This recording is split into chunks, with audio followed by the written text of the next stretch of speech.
Yeah, wait, he's alive. He's alive. Yeah, wait, look. The king. Draw nigh to God, he will draw nigh unto you. Draw nigh to God, he will draw nigh unto you. Cleanse your hands, ye sinners, and purify your hearts, ye double-minded. Cleanse your hands, ye sinners, purify your hearts, ye double-minded. Draw nigh to God, he will draw nigh unto you. Draw nigh to God, he will draw nigh unto you. Cleanse your hands, ye sinners, and purify your hearts, ye double-minded. Cleanse your hands, ye sinners, and purify your hearts, ye double-minded. Yeah, wait. Okay, let's see. How does that? Maybe that's a little bit better like that. Okay, welcome to DNG 144, Draw Nigh to the Creator show, series, what have you, here at Take on the World TV. If you are brand new, you are walking into one of our Tea Talks. We haven't done a Tea Talk in a while, huh? Okay, so I have two different types of videos that I categorize in my mind that I do. And there are studies where we're picking out a chapter or a story in the Bible, and we're trying to get as much of the story we can in the lesson of it. And then there are Tea Talks, right? So Tea Talks are sometimes simple. What's been on my mind and on my heart for the past week or so.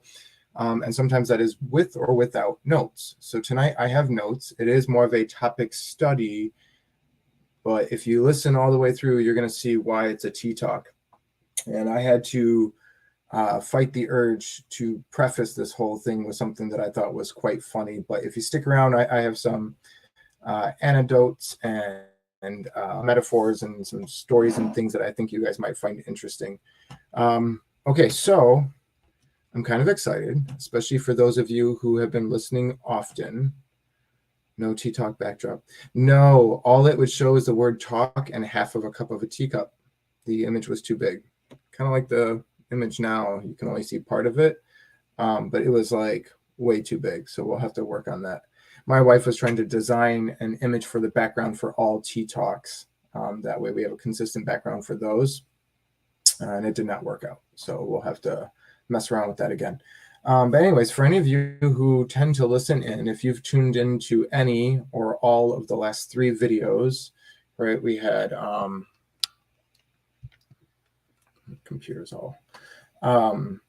We talked about the Examine video, which was pretty heavy, right? Talking about self-reflection and all the things that we see in 1st and 2nd Timothy and Titus on how we should be self-evaluating, reflecting on our behavior, our wisdom, our understanding. Are we showing godly behavior in all these attributes and characteristics that we see Paul talking about towards leadership of the church? And many listeners might say, I'm not leadership, but we should all be striving for those characteristics. It was just a matter of, if you are a leader in a church, temple,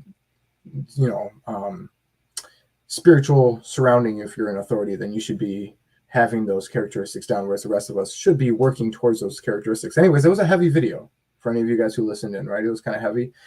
And then we did the Freely Give video with Jeff. That was kind of heavy, right?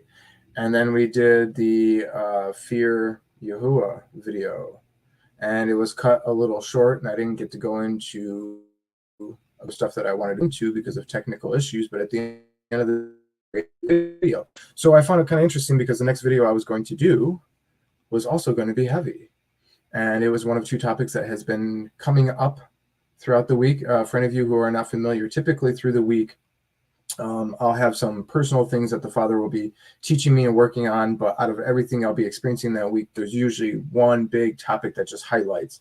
And by the end of the week, I feel, I don't want to say pressure, because pressure can sound bad, but I feel an urgency to share that topic. And so that's usually what I do my videos on. I see that as being guided by the Spirit. And then if I ask for confirmations, the topic will pop up like crazy. And if I ask for the guidance on how to go about the video, also the notes come together beautifully. So anyways, this week I had 2, one heavy and one kind of light. Oh, I always get that backwards. Like I have to think mirror.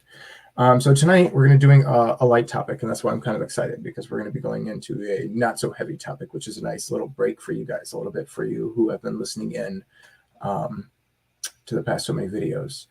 Okay, so let's just get right to it, shall we? Okay, let me pull up my notes. I have notes written here on the eSword, and I got notes in a notepad, and I've got a book I've been reading. I've been really getting into the extra biblical books lately, which is really uncommon for me, but it's been kind of nice since I've had the downtime. So this is the book I've been getting into this week. And interestingly enough, this book has also been pushing this topic that we're going to discuss tonight. It's been a confirmation that that's the topic for tonight. Okay, so Matthew 5, verses 14 to 16. Ye are the light of the world, a city that is set on a hill that cannot be hid. Neither do men light a candle and put it under a bushel, but on a candlestick. It gives light unto all that are in the house. Let your light so shine before men that they may see your good works and glorify your Father which is in heaven. Right, so there's many ways that this verse is often taken, right? And we can, when we see in Scripture, because there's many verses talking about this, right? About letting your light shine, letting the light of God shine through you. A lot of times, whether you're looking at evangelists or a pastor in a church setting or whatever, typically the understanding is talking about preaching the gospel with boldness, speaking about the Messiah, about Yeshua, about the God of heaven, about the God of the Bible, about the Bible, right? You're preaching the truth, and it's usually this positive understanding of preaching all that is truth, which is beautiful and amazing. And there's nothing wrong with that. I'm not dismissing that at all, but I think that there are multiple onion layers to letting your light shine. Letting your light shine can refer to being submissive to authority, not necessarily boldly preaching the gospel in a moment, but the Spirit might lead you to simply quietly do your job so that your leaders and your coworkers around you can see you are a good steward of your job, knowing that you're a believer because maybe a couple things you've said or worn or whatever. And then when it's time to share a word in due season, it will be received that much more because your shine was you were shining your light the whole time as being a good steward. When they ask you, why do you always do things even when nobody's looking? Why do you always play by the book? Why are you not cutting corners? Why do you go out of your way to cover for people? Why do you do all these things when it's, we don't get paid enough for that kind of thing? And that would be your chance to say, well, because I when I look at my job, I don't look at it as me doing it to the taskmaster. I look at it as unto Yah, right? Remember, for those of you who listen, we did that video unto Yah. So my point being is that shining your light can vary in how that is implemented depending on how the Spirit leads you in a moment. Okay, and I don't think that that's talked about a lot. And we're not going to go through all the different variations that I could perceive and all the maybe this or maybe that. I'm sure many of you are already thinking of a few things, right? But I wanted to get that out there because there's some things even in this context of these verses here in Matthew 5 that are often forgotten and left out. It says gives light, you're giving light to the whole house. We're giving this picture, and when you have a light, you don't hide it, right? It's meant to do what? It's meant to light up the house so that those can see, right? And it says, let your light so shine before men like a light in a house that is on display in sense of spreading the light, that they may see your good works, right? That is also so conveniently typically forgotten, especially by those who are dispensationalists. Again, not pointing fingers or attacking. This is something we all have to think about. But I find it funny that in those verses we have, it's in the context of talking about good works. Okay, so do not hide your talents like the servant in Matthew 25. So starting at verse 14, for the kingdom of heaven is as a man traveling into a far country, who called his own servants and delivered unto them his goods. And unto one he gave 5 talents, to another he gave 2, and another 1, and to every man according to his several ability. You're going to give more to those who have shown themselves to be more responsible and to have the ability to handle more. Right? We're being given a very pragmatic, a very practical, tangible parable, right? A metaphor here. A man's leaving, and he's leaving his goods in the possession of those who he's hired that work underneath him. So right where he took his journey. Then went and traded with the same.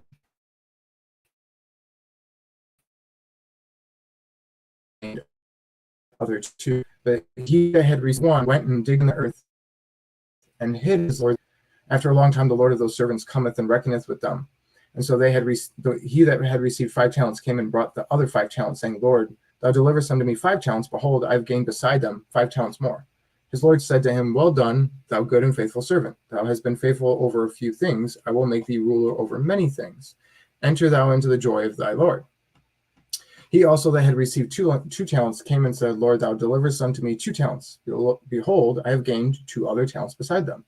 His Lord said to him, Well done, good and faithful servant. Thou hast been faithful over a few things.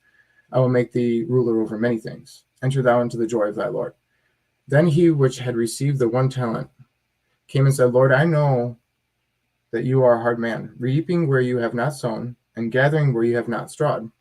And I was afraid, and went and hid your talent in the earth. Lo, there thou hast, that is thine.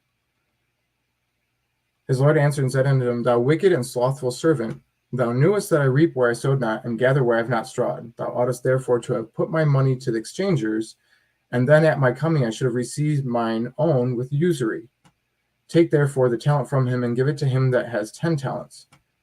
For unto every one that has shall be given, and he shall have abundance. But from him that has not shall be taken away even that which he did have.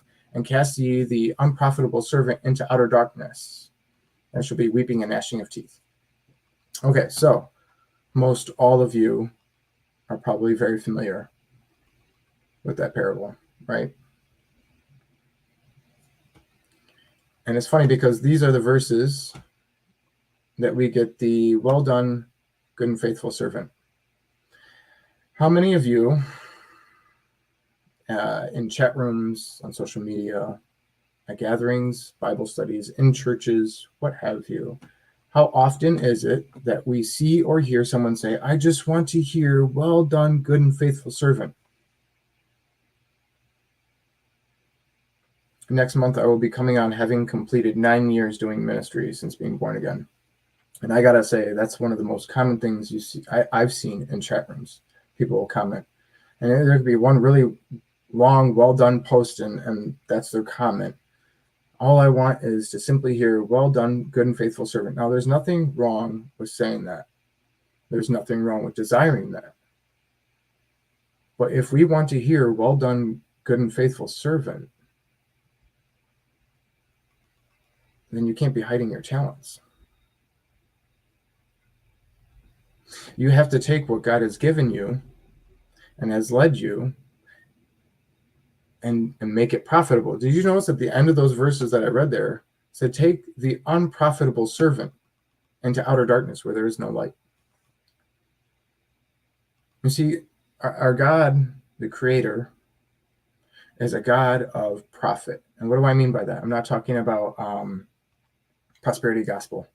I'm not talking about him wanting everybody in the body to be rich and wealthy and stuff like that. I think I've talked about this before, that there is some who are called to wealth, and there's a special anointing and calling for that. And I don't want to get into that tonight, but it's the love of money that is the root of all evil. It's not money itself that's evil, right? And if somebody is within the body and is wealthy, we shouldn't automatically assume that they're wealthy because they go against God, but rather we should be praying for them, encouraging them that if they are wealthy and within the body, that they are using that wealth as God wants them to use it, because that is part of what he's given them. That's part of the talent he has given them to be a good steward of. So instead of thinking about others, let's think about us. You think about you, I'll think about me. What is it that the Father has given you as a talent? What are these gifts that he wants you to take and grow and progress in? God has got a profit. I'm telling you, all throughout Scripture, from the beginning to the end, we can see all these verses talking about go therefore, multiply, be fruitful, increase. These are all terms of take what I've given you and make more, make abundance. Take it, move with it, and make it grow. Even pruning, when you see in Scripture, it talks about pruning. That leads to increase. You prune in order to get more fruit.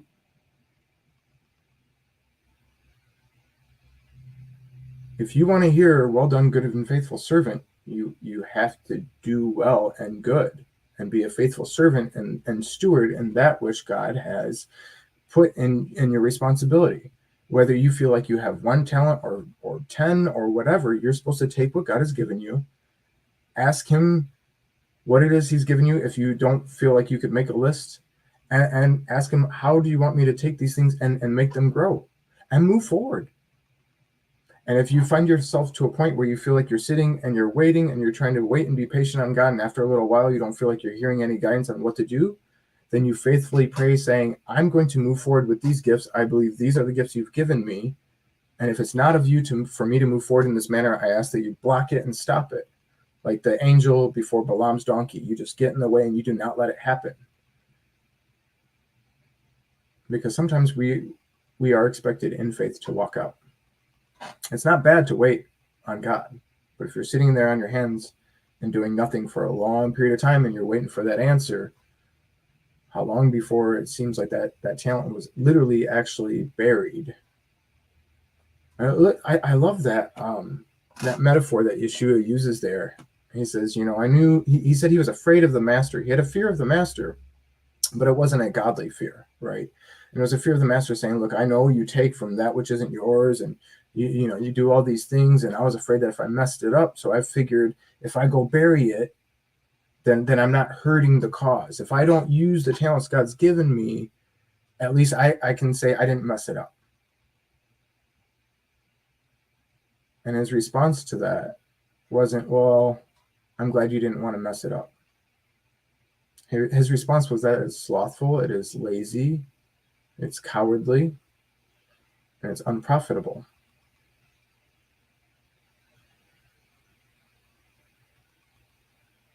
If you believe you're within the body of Yeshua, if you believe you're a member of the body, then you have a calling, you have gifts, you have talents. What are you using those talents?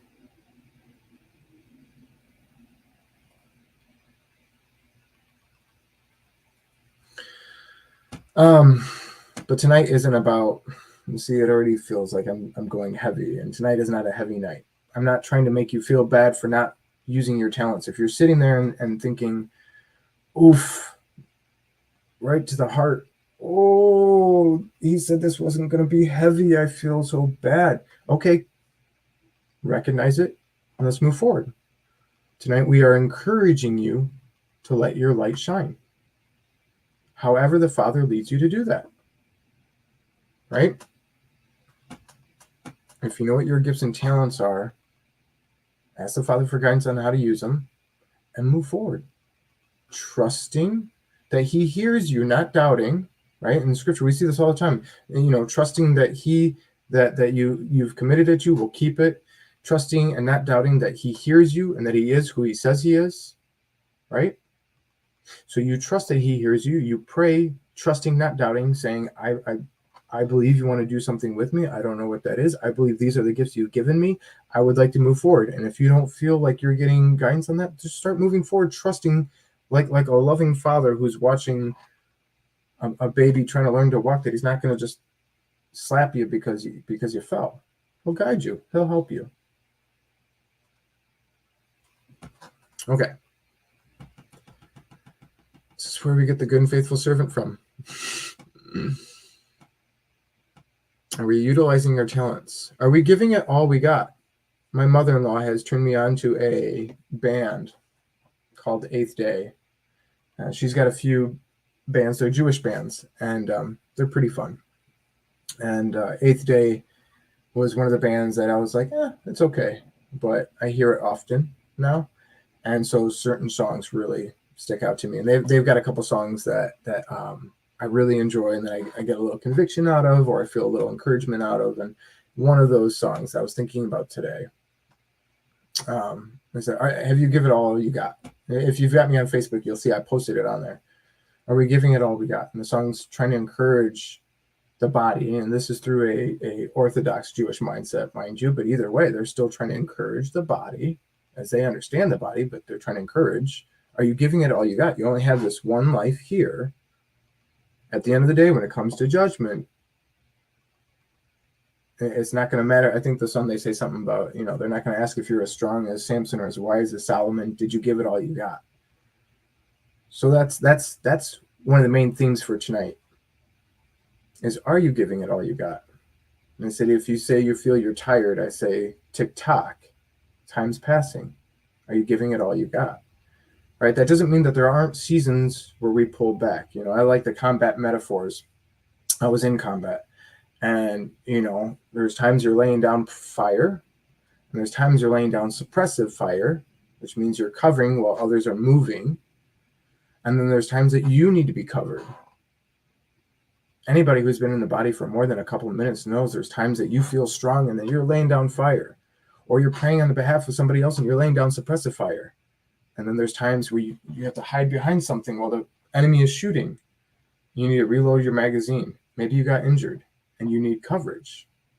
And that's supposed to be our spiritual indication. And when we feel that that's our moment where we have to huddle down, that's when we should be asking the body for prayers. That's when we should be seeking the Father for strength and guidance and clarity and courage and understanding and knowledge and wisdom, for shalom, the peace that destroys chaos. Yeah, that's a good point, Karen. It shows he didn't really know or love his master, because he's not. His perspective of the master is that he was a cruel master, and he had some harshness to him, and so does the God of the Bible in reality. I mean, I was going through the book of Numbers with my children the past couple of weeks, and, you know, Yah can and has wiped out many, right? But it's not unjust. It's never unjust. It's never without mercy or compassion. And that might sound foreign or weird to you, and I don't want to get into all that tonight, but this is a really good point. That obviously he didn't really truly know his master, considering the master is supposed to represent Yeshua, right? Because he was afraid of the outward appearance. He was afraid of what he could see with his eyes, his physical eyes, and not his spiritual eyes. You know, when you know somebody, they might seem firm and rough to everybody else, but if you know them, you might know a soft side that everybody else doesn't know. As it is with the Father. You know, atheists can point at it and say, he wiped out all these nations. Where's this love you're talking about? But if you know him, you know he is love. And it doesn't contradict the other stuff either. All right, moving forward. Okay, let's see. Are we using our talents and thereby glorifying Yah and his kingdom and growing them? Okay. Oh, yeah, this is something I wanted to talk about. So I've been looking into community service lately. And I wanted to share a few things. So I've found some groups, some Christian groups in my area that do community service. And I got to tell you, it's been a while since I've been active in community service. But in the past 9 years, this is not my first, second, third, fourth time getting involved with community service groups. But this is the most impressive I've ever seen. And it's funny because they don't see themselves as impressive. They really don't. And it's not just that they're humble. They are. But they really do think, you know, we should be doing more. We're not doing enough. How do we grow? How do we progress? And the whole time I'm mind blown and impressed, because they have a community cafe, and it's one time a week, although I think there's a second day of the week that I just wasn't aware of before, where they do another meal in the evening. But around lunchtime on Tuesdays, this specific group offers hot meals from like 11 to 12:30, I think it is, for free to anybody who knows about it and shows up and asks for a meal. And you can come sit down and eat, or you can take that meal to go, right? Which already right there, if any of you haven't done anything like this, you're talking some serious organization. Okay, I mean, you're talking prepping the meals, making the meals, having the tables cleaned and ready and everything like that. To go stuff, right? You have to have bags and things, containers for the food. I mean, they usually have like a soup, an entree, a salad, cookies and cupcakes and stuff like that. And then on top of the meal that they're providing, the hot meal that you can either dine in or take to go, on top of that, they have all these goods from restaurants and bakeries and grocery stores and other churches and other communities, other like community cafe things where they feed people and shelters and things like that, leftover things. And so all the people in the staff have multiple spots that they stop at on their way there for that morning to pick up, asking, hey, do you, we're here again. Do you guys have anything for us? So they've built relationships with all these entities, all these businesses and other churches and communities and shelters and things like that. They've built relationships. And so they're expected every Tuesday morning, some of them at like 5 a.m, and they show up, hey, I'm here again. Do you have any day-old loaves of bread you'd like to give me? And these people come back with trunks full of food, canned goods, boxed cakes and things, but like, you get some stuff where it's like cake or macaroni and cheese and stuff, but you also get loaves of bread. I don't know how many loaves of bread this last Tuesday I saw, but I'm thinking it was more than 50. And I'm not talking sliced bread basic, although they had probably 5 or 6 of those. I'm talking from bakeries, French, Italian bread, garlic bread, all kinds of different things. Over 50. I'm telling you, I really don't feel like I'm exaggerating with this. We had to set up something like, was it 1, 2, 3, 4, 5 tables, big tables, round tables meant for like 8 people, and then long tables that you can sit 12 people, full of loaves of bread and boxed goods and canned goods and things like that. And my point is, they're getting this from being interconnected with all these other systems. They have a couple bakeries and a couple restaurants that put aside stuff expecting them. And this isn't stuff that's gone bad. You're not cutting the mold off the corners. This is actually good food on top of the hot meal, which has to be prepared. And some of these people, like I said, when I say 5 a.m, I am not exaggerating. Some of these people get there at 5:30 in the morning, and they start cleaning all of the stuff that is in there in the kitchen, because the kitchen belongs to a church that they don't even belong to, that allows them to use that area once a week. And so they have the kitchen, and they have the stove, and they have all the refrigerators and stuff like that. And so they get ready, and they start making the soup or the chili or whatever, grilled cheese sandwiches, something like 500 grilled cheese sandwiches. Can you imagine making 500 grilled cheese sandwiches for like 2 hours over an oven, while the next person next to you is putting them in sleeves, and then the next person is separating them into the to-go and for people here now and for people. And then get this, I haven't even gotten to the coolest part in my opinion yet. Okay, so you got the people who come in, and you've got the people who come in to sit, and you got the people who come in, take a to-go bag, and they'll say hi to some people, and then they leave. And then you got people who literally just come to grocery shop basically, and then maybe they'll get some hot food too or not, and it's fine. And there's like no limit, and we don't sit there and judge, and there's no, well, you can only take as much as you want. And so they come and they go. On top of all that, you guys, on top of all that, this group is so well organized and orchestrated. They have something like 5 or 6 people within the staff that will leave intermittently between 6 a.m. and noon. Okay, I got to go make my runs. Okay, we got your boxes over there. It's in the oven over there. We got it marked for D. Okay, you got all 48 meals? Yes, 48 meals. What do they mean by 48 meals? They mean 48 entrees, 48 soups, 48 salads, 48 extra side dish things. Okay, and that's for one person to go. And then where does that one person go, right? So there's like 5 or 6 of them. And they go, and this one guy was telling me, he goes, yeah, I have a place that I stop at, and it's this lady, and she's got like a survivor shelter that she lives in, and it's like a 1-bedroom thing. And he drops stuff out to her at like noon on Tuesdays, and then she has compartments to put it all in, and then she calls her friends, people who live in the mountains and in the forest within miles around her, that have over the years come to know this whole organization, that will come to her at specific time lots. Okay, yeah, Tom will be here at 1, and then Lucy will be here at 2:30 to come pick up their meals. These are people who live in shacks. These are people who are down and out and don't have. Okay, and there's like 5 or 6 people in the staff that do this, on top of a couple of evangelists and street preachers and people that come and pick up boxes like that too. And they go to the spots that they take it to a shelter. And there's this one guy who goes to this one spot where the homeless are always at, and he knows. It's not like he's just guessing. They're expecting him to be there. It's Tuesday. It's noon. Where is he? Oh, he was 5 minutes late today. Thanks so much for the grilled cheese sandwich and the soup and the entree. Okay.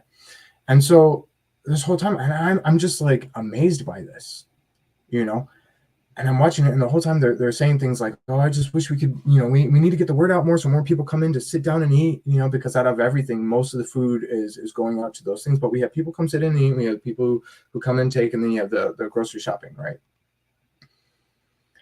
And so there's actually 2 Torah observant congregations nearby where I'm at now. I've never lived in an area where there was a Torah group congregation anywhere nearby. You could do the 119 Ministries thing and you might find 1 or 2 names, and then you have to pray on whether or not that's one of those goofy people, if you should meet them with a Bible study, maybe be safe and go to a coffee joint first.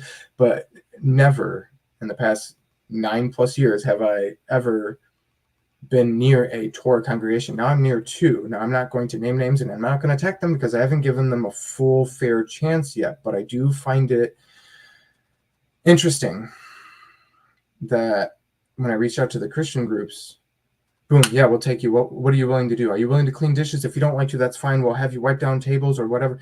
And they're laughing because I'm running all over the place because I'm willing to just try to do whatever. I really don't like doing dishes, but I don't have the heart to tell them that because nobody likes to do dishes in that group. So I'll do them sometimes, right? I think I did it for a couple hours last time, and I get grossed out. But they're laughing because I'm moving around because most of them have a specific task they stick to. But they took me in right away. And when they took me in, they didn't ask me, okay, now do you believe Jesus is Lord? Do you believe in the Nicene Creed? They didn't go over my beliefs on it. I don't even think they ever asked me if I was a believer or anything like that. I remember in the beginning when I asked them, "Can I help?" And they said, "What do you want to help with?" And I said, "Well, I see that you're feeding people. Can I help?" And they said, "We will not stop you." And that was it. Quick to take me, hands on deck. More hands equals lighting, lesson on the load, right? It's like those stories of the Amish. You guys ever see that? The Amish that physically literally picked up a barn and moved it. Have you guys seen this? It was something like 3,000 Amish guys. And I used to have the article. I posted about back when I first started the Cheerful Givers Facebook page, because the idea was a lot of people feel like they're too tapped out. They can't reach deep into their pockets to give a lot when somebody needs a GoFundMe and things like that. So then they're discouraged from sharing because all they can really chip in is like maybe a couple bucks. Maybe they're living check to check, whatever, right? And I've been check to check, so I'm not saying anything to anybody about that. I'm saying I get it. So the Cheerful Givers page idea, which is still up and running, by the way, for anybody who's interested to go look at it. The idea was, the understanding is that you're doing little amounts, but I wanted to try to get the whole community together. When you get these GoFundMe pages and they say, so-and-so's child is getting a life and death surgery and the bill is $3,500 and we don't have the money. And if I look at that $3,500 bill, I don't have $3,500 I can just give you. I don't. Okay. But if there's 1,000 of us, we can all give $3.50 and that bill is paid. Many hands, lighten the load. So Amish people at the barn, have you guys seen this? They literally had them encircle a barn, you guys. I mean, this thing is like metal rafters and huge. And it's just a bunch of Amish guys. And I mean, they're taking care of their own. It's their own community, but they 1, 2, 3. And I watched the video because I had to see it. They picked it up and moved it. And it's not because these Amish guys are like super built. They're not like Aaron Sampson where they look like some kind of Viking, where I don't know if you've ever met him, if you've been around, but I'm skinny and kind of small, whereas Samson is not. And so when I'm next to him, I feel very much like he's like 3 times my size. And it's just like, whoa, you really are, like, you make my couch look small. You know what I mean? These guys didn't look like that. It was just many hands. Many hands makes the burden light. Many hands gets more work done. Scripture tells us to consider the ways of the ant, right? And in that verse, it has something about the context of rebuking slothfulness and laziness. Oh, lazy man, oh, sluggard, something like that. Oh, sluggard man, consider the ways of the ant, right? Well, there was a day years ago that I was like, I need to know more about this. So I started looking into it. And what I got out of it, me personally, you might have heard a better sermon, is that ants work together. And yeah, you can say that the ants lift so many times more than their own weight and stuff like that, but they work together. They have a line of communication. They're working in unity. They have a single focus goal in mind, and they're working together. You watch the ants, a lot of times they say if you're trying to get rid of ants or whatever, you have to use a powder or whatever to throw off the scent or make it so they can't see the line anymore, because that stops production, that stops the work. right? But if you don't stop it, if you don't get in the way, if you don't impede, you don't block them, they work in unison towards that goal. Single-minded towards one kingdom in unison. So I go online and I start poking around asking the Torah observant groups in my area, what community service programs do you have that I could try to join? Because I'm trying to do more than a little bit here and there. I have a lot of extra time on my hands now, and I'm using a lot of it to work on my house and spirituality and preparing what I feel led to do in these videos and lessons and studies and things like that, right? But I want to be getting out in the community more because I'm not working 60 hours a week anymore, okay? There it is, Proverbs 6:6. See, for anybody who thought I was making it up.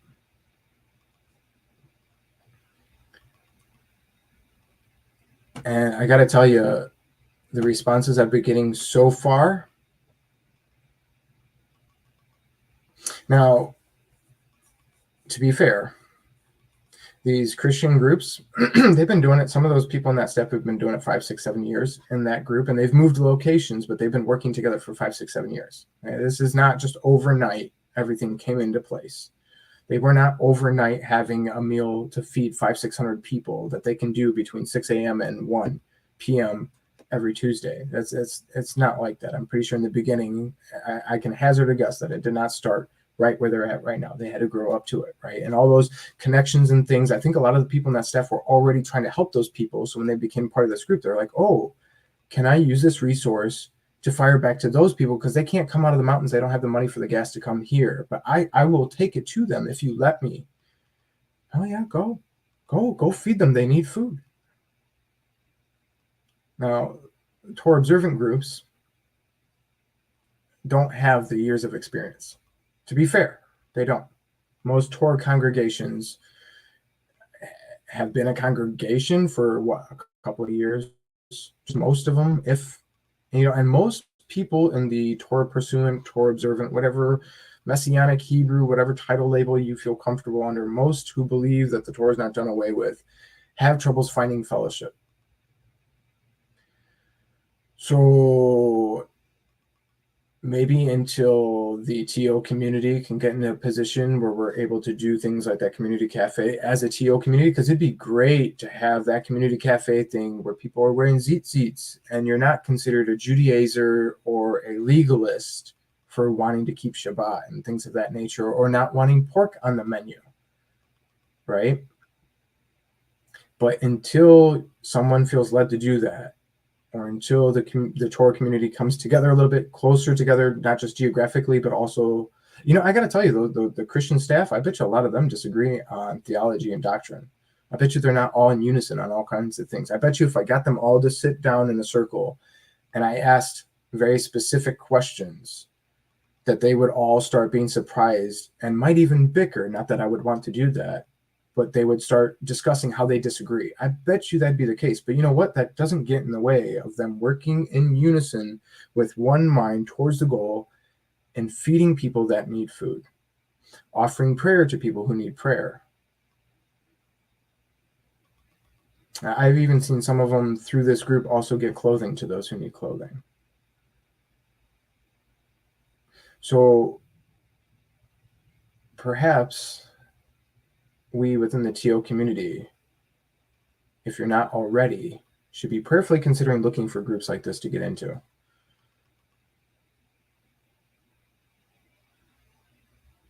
If you want to hear, well done, good and faithful servant, we need to start getting into these things if we haven't already. Now, I've done these things in the past, and I've been doing a little bit now, and it's not about, it's not any, what I'm saying is, a lot of people are using the word revival right now, and I don't want to get into that topic tonight. But I want to throw out the word community service. That's what I feel led to emphasize. That's what I feel led to share and discuss. That shining your light can be in the shape of community service. And while doing that community service, you can offer prayers. You can meet people who need prayers, and maybe in the spirit you won't hear to offer them a prayer right then in that moment, but that won't stop you from being led to pray for them later behind closed doors when nobody knows. Okay. Moving forward.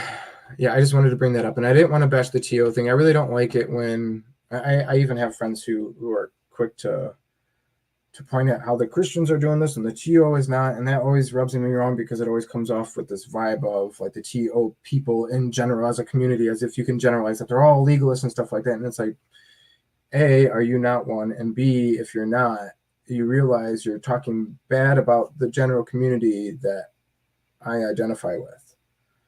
So it rubs me wrong. And then it blows my mind when I go into Torah observant chat rooms on Facebook and things, and I see TO people, 3 out of 4 posts talking about the TO people aren't doing this, the TO people aren't doing that.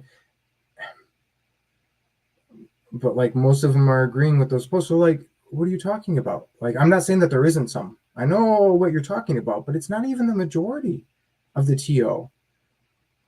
So are you shocked and surprised that the whole TO community isn't aligned with the Father? Because I got to tell you right now, no matter what community, whether it's Churchianity, Dispensationalist, TO, whatever, none of them have the entire group in alignment with the Father. None of them. And none of them will. The scriptures warn us about this. It's the few, the remnant, the narrow path. How often we see in the scriptures it talks about the enemy will be of your own household and things like that. And it's not just talking about just your household. Even, Judas was one of the 12. So I don't like it when you have this generalization of attacking the TO. I don't like it. And I see it a lot. And I see it a lot within the TO, which mind boggles me because I see more within the TO saying they see issues with the TO than I see of those issues within the TO. It's there. I'm not saying it's not there. But if 9 out of 10 people are saying, man, it's just a bunch of legalists and they're all in agreement with those, then is it a bunch or is it some, as it always is?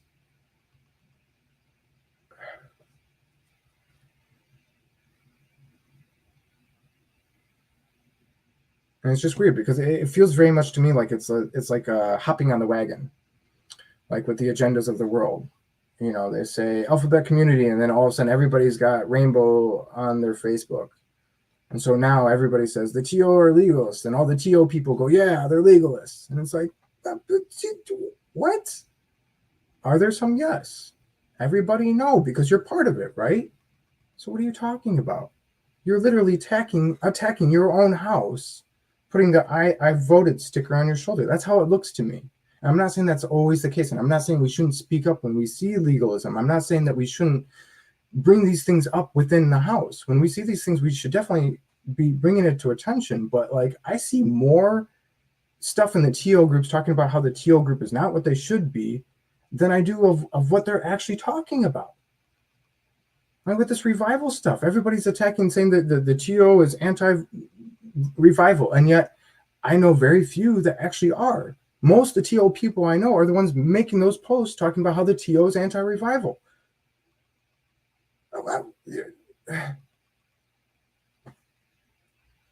I voted sticker. I'm not saying that's always the case. I'm just saying that that's kind of how it's starting to feel.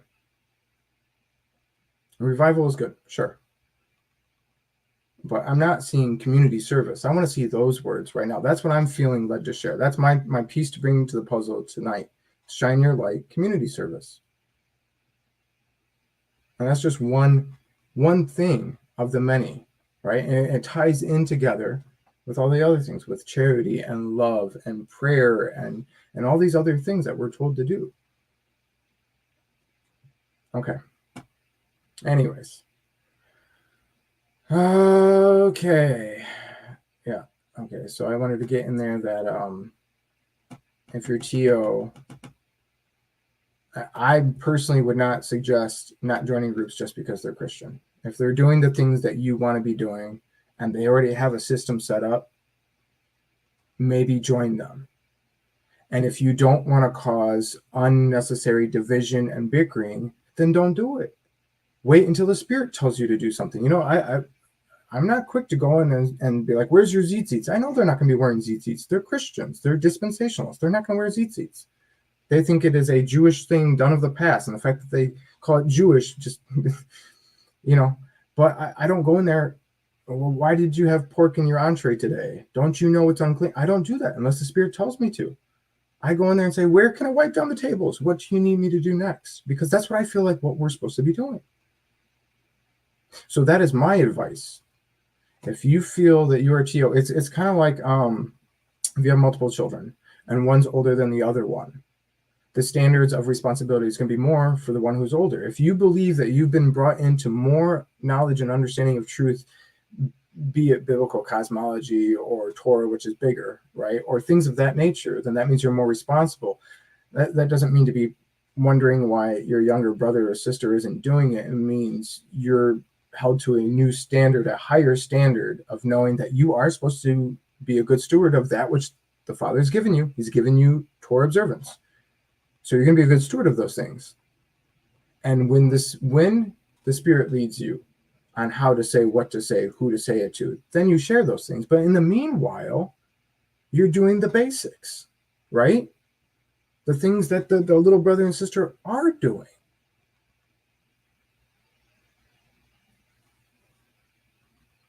Because if it's between good works or good theology, right, we should be striving for both. Okay, which most of you know, and that's been part of what you've been attacking the TO groups for, right? Which shows that we feel like we don't see it within the community, but I think it's there more than the TO community realizes. Okay, so I just wanted to put that out there. My little 2 cents, thus thinketh Ian, is that if you're not doing stuff, maybe prayerfully consider joining a group that does it. And if they're dispensationalists, so what? You're still doing the things. Go do the things. Okay.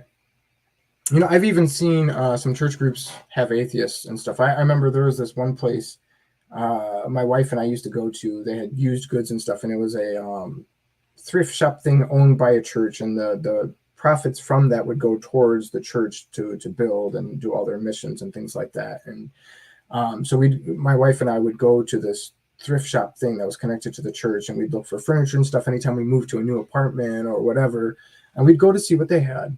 And I remember thinking that most of the staff seemed easily discernible as not believers. And I don't mean that they just seemed like they didn't have peace or they weren't loving and kind, but I mean they had the coexist bumper stickers on their car. You know what I mean?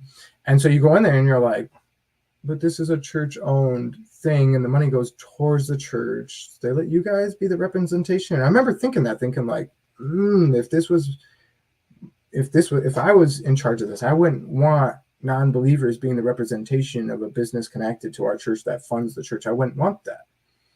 But then I thought about it some more, and I thought, but what if the congregation is unwilling? They're too busy working for the taskmasters, for the Pharaoh, and they're not feeling led or listening to the convictions, or they're not being led by the Spirit at all. And therefore you have to take whoever's hands will come and do the business. And it turns out the ones willing are the ones who have bad attitudes because they're atheists, or because they're trying to be a gender that they weren't made to be, or whatever.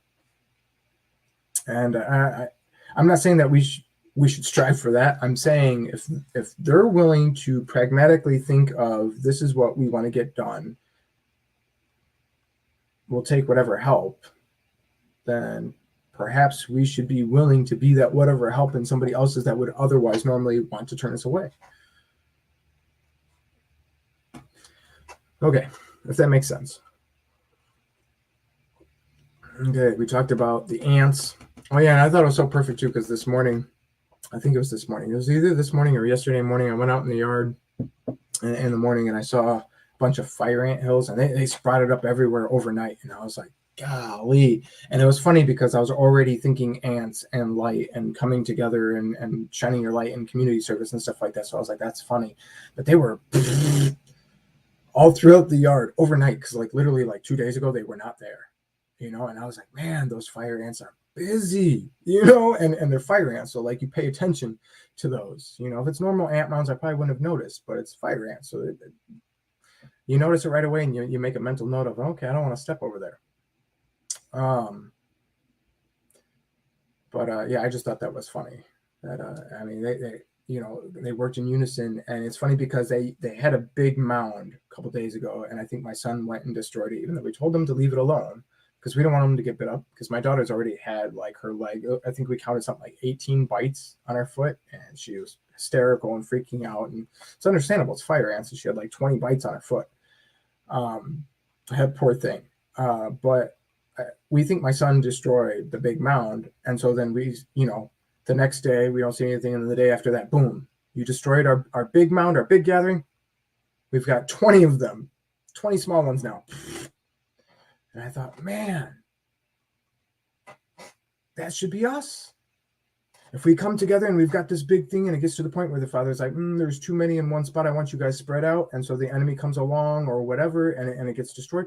Okay, work together in unison, and boom.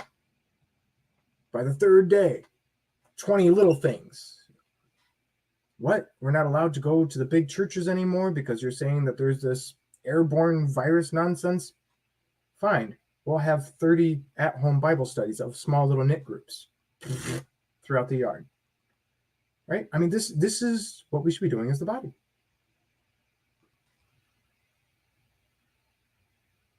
Okay, let's see.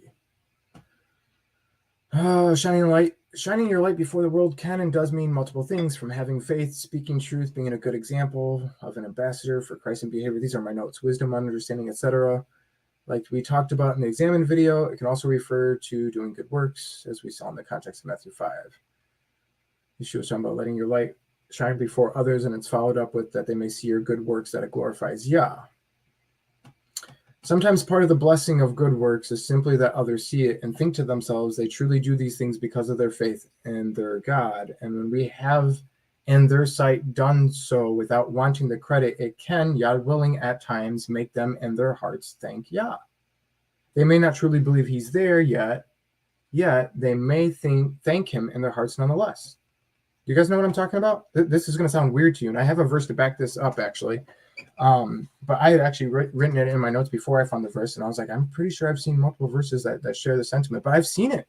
And I think a lot of us within the body forget this because it's either been so much time that we forgot what it's like to be in the secular world, or maybe some of you are thinking, well, I was never secular. I was raised up in the church, right? I've always been a believer. Then, well, I mean, you still have an old man, right? So you should be able to look back to the lukewarm days, right? Either way. But I think we as a body tend to forget the perspective of the unbeliever. And it blows my mind when I get reminded of this, because it's so funny. I get reminders of when I was in the military. There'd be times, and I was very lukewarm back then. And by very lukewarm, I mean very lukewarm.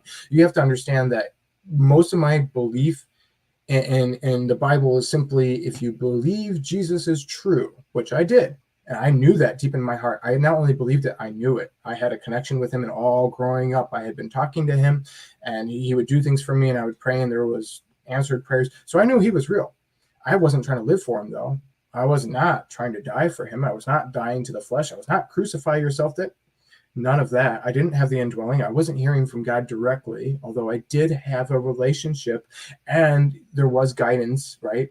But typically I would seek him for, okay, I did something stupid, please forgive me. I know that really probably upset you. And it wasn't so much of being mad at myself that I upset him. It was, I did bad and I knew I shouldn't have done bad, but also that's the judge and the king, and there's going to be consequences. And I knew that. I not only believed that, I knew it all growing up. Okay. So to give you that background, but you have to understand my mindset simply was, right. And this was my takeaway from church mostly. And that's not, and it's kind of funny because like my mom and my mom's dad had taught me a lot more about personal relationship than what I had soaked in at the time. Like it soaked in, but it really took until I was born again for it to be like, oh snap, this whole time they were telling me those things, and it just wasn't, I wasn't receiving it. It was there and it's stored in the back of my head, but I didn't care to actually be a better person. I didn't care to try to die to the flesh. I didn't care to try to grow and mature. I was very selfish. I still am in a lot of ways, and the Father's still working on me with that. I'm just nowhere near as selfish as I was then. That doesn't mean I'm not. It just means I'm not who I was back then. But anyways, so with that mindset, okay, are you guys tracking with me? That was my mindset of, if you believe Jesus is real, if you believe he's true, then you're saved and you're good to go. Well, I believed that. and I would pray and ask for forgiveness. I did those things too, right? So that was pretty much the extent of my faith. And I would share it every once in a great while, and I'd be all excited that there was a really in-depth conversation where I was talking to somebody who wasn't a believer, and I was able to tell them, like, no, I know he's real, but my life wasn't portraying. I didn't have the indwelling, and I wasn't trying to follow his footsteps, be like Yeshua. No, I was not. But even then, in those moments, there would be times where I would see non-believers in the military, which there's plenty, where the things that would make them change their perspective, and you could see it in their eyes change, and it'd be things that you wouldn't expect. And these are people who were, God isn't real, and they'd say all kinds of vulgar things, and they'd make fun of things. And I think some of you guys also you've forgotten or aren't familiar with that as well. You haven't been around in a while, the really angry, hateful people who are, usually if you have the indwelling and you start speaking things out, people aren't comfortable enough for you to see that side of them. But if you weren't to share anything at all, and you just rub elbows and you just laugh at their bad jokes and stuff like that, you'll see they some of them will outright say they hate God, and they have all this anger, and they think they're justified in it, and they're not. And it's weird because sometimes something will happen, something will be said, and it won't be what you expected. And you'll see the gears shift, and you'll see them go, well, if that's true, then this. And I would sit there and go, okay, yeah, but how did you even, what? I'm not articulating it like I would like to. But my point is, I think we as a body have forgotten we've lost sense of the perspective of the unbeliever. So it's easy for us to think, if I'm just doing my job as a good job, and I'm trying to work on myself with my relationship with the Father, and I'm doing as the Spirit tells me, and he's just telling me, show up on time, do the good work, go that extra mile to go do that task. I know you hate it, but so does so-and-so, and they'll appreciate that you did it. And you're like, oh, are you going to save them? Are you going to have me tell them about this? No, just go do that part of service. Go be a servant and serve. And if you're being led to do all these things, and you're like, I'm not preaching, I'm not teaching, how can that? But I have seen it. I have witnessed it, where unbelievers have looked at me and said, you know what? That guy right there, and this is especially when I was in the military, and I was beyond lukewarm, and they would point to the one good example of Christianity that they had, that wasn't me, mind you. And they would point at them and they'd say, we make fun of them, but you can trust him. He's responsible, and he's loving. And the moment that I'm down and out, I'm going to him. I'm not going to you guys, because I don't trust you guys, but I trust him. And I've seen it, folks. I have witnessed it, where they said, maybe it's because of their God. I kid you not. And those individuals weren't preaching to them. They were just going about their business joyfully, with peace, and I don't know how to put it, because I feel like a lot of you haven't been in that scenario in so long that you don't know what I'm talking about. But anyways, I'm not going to keep circling my words on that. For those of you who maybe could receive it, awesome. And if not, we're going to move forward. Okay. Yeah, they may thank God nonetheless, and it might make them consider down the road.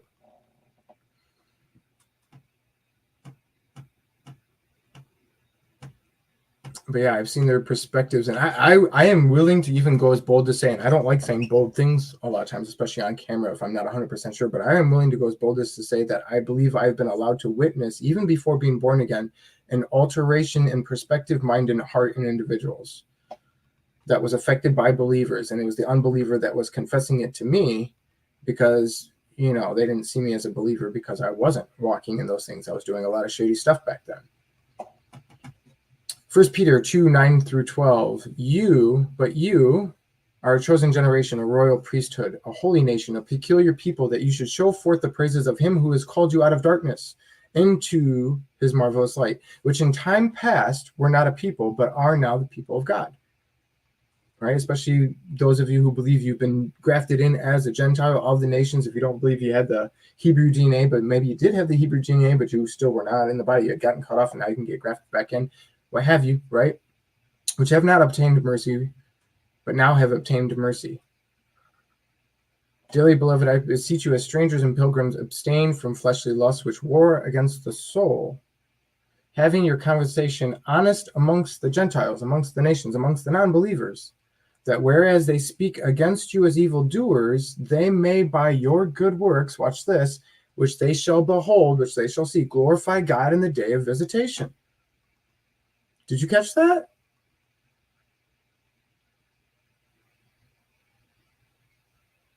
And those good works could mean a lot of different things. So what are good works? Good works are doing what the Spirit leads you to do, leaning not on your own understanding, but being guided by the Holy Spirit, the Ruach HaKodesh, right? Love saying that in the TO community all the time, right? The holy set apart Spirit, the Spirit of Yah, of the Creator. If we are doing as He's guiding us and leading us, and we're seeking the Father for the guidance of His Spirit through these things on what to do and what not to do, and we're doing those things, and those are the good works, right? I was looking at Isaiah 60 today, and I was looking at verse 2, and I thought this was cool. I just wanted to share this real quick. Okay, so verse 2 to 3 on Isaiah 60. For behold, the darkness shall cover the earth, and gross darkness the people. But Yahuwah shall arise upon thee, and his glory shall be seen upon thee, and the Gentiles shall come to your light, and kings to the brightness of your rising.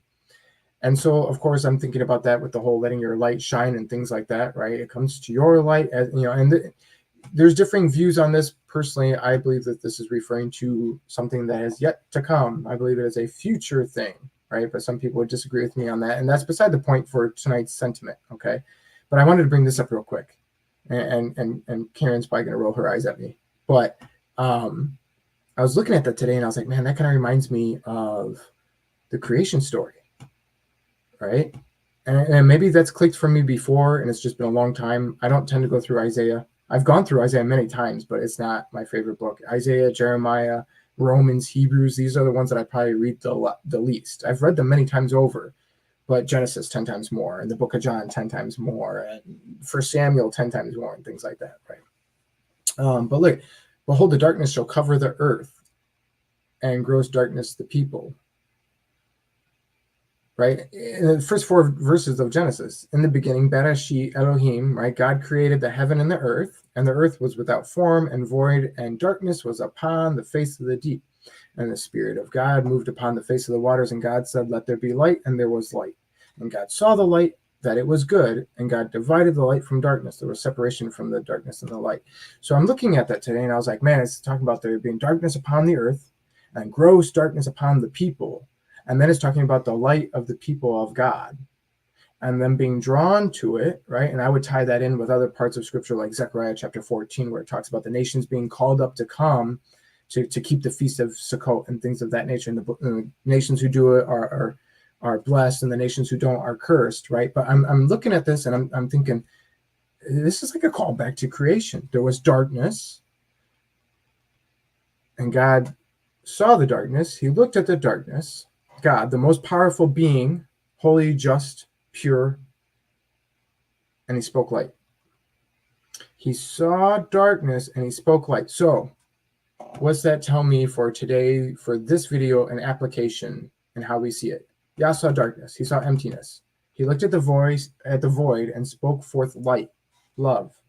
He saw that light was good and separated the light from the dark. When we see darkness in the world, which we're seeing it, right?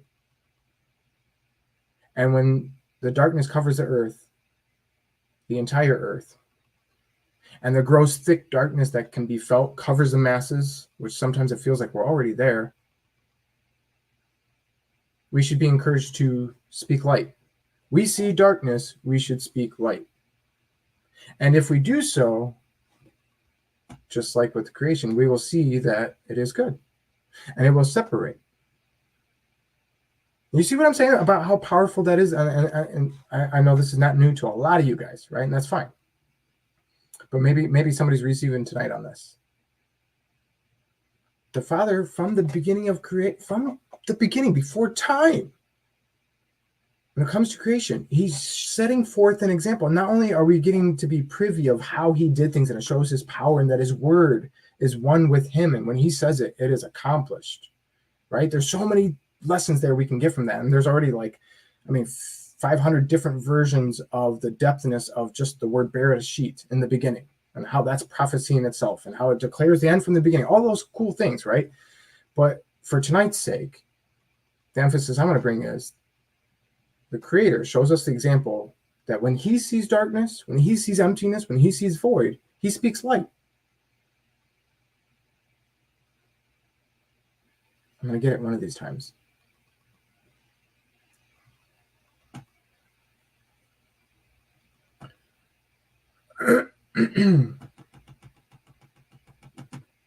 Second Timothy 4 verse 2, preach the word, right? Therefore we should, right? Because if we're seeing darkness, and we are seeing it, we're seeing darkness cover the earth, and we're seeing gross darkness over the masses. In some way we can say that. Maybe that's not the full fulfillment of that verse yet, but we can see that, right? To some degree. So therefore we should what? Preach the word. Be instant in season and out of season. Reprove, rebuke, exhort with all long suffering and doctrine. 2 Corinthians 4:6, for God, who commanded the light to shine out of darkness, has shined in our hearts to give the light of the knowledge of the glory of God in the face of Yeshua. Light always conquers darkness, right? Light always conquers darkness. And I even saying that, sometimes I feel like it's like some kind of cheesy child movie or whatever, but like in children's movies, whether you're a child or you're an adult watching with a child, you say that's true, but then we forget ourselves. Light always conquers darkness, you guys. When you flick on a light in your room, you don't ever watch the darkness from the far corner start to come back over, and then you're like, oh, darkness beat light tonight. We're not going to have light in the bedroom. You go into the kitchen, you go to turn on the light, and it lights up, and you go to do something, and all of a sudden it just starts getting dark, not because the light bulb's going out, but because the darkness is conquering light. We see this in our physical matrix. Light always conquers darkness, right? It spreads out, and it conquers. And that is just this physical mirroring in the matrix. This is just the matrix. It's like a bunch of O's and ones. It's like binary code, like in the movie The Matrix, right? Stover would have a field day and go into more depths than I ever care to go into this, but this is just the matrix. So what we see and can feel and observe and things like that is just supposed to be like a two-dimensional shadow of the actual depth of the spiritual. I mean, we've all come to terms and understand and agree that the spiritual realm is much more real than ours, right? And yet, more often than not, we can't see or feel, not physically speaking, the spiritual realm, right? Otherwise, we wouldn't consider phenomenons and supernatural, because it's above natural when we see those things and feel those things tangibly, right? Light always conquers darkness. So why don't we act like it? Spiritually, if we can see that physically in the small little thing that I mean, if Yah had made it to where our light bulbs, you turn it on and it was only over some time, and then the darkness would kind of sweep back over and take it over, it wouldn't be that big of a deal. It'd be a nuisance and we would deal with it, but it's not so. And this is something small that doesn't matter, as an example of something that does. So do you believe, spiritually speaking now, that light conquers darkness?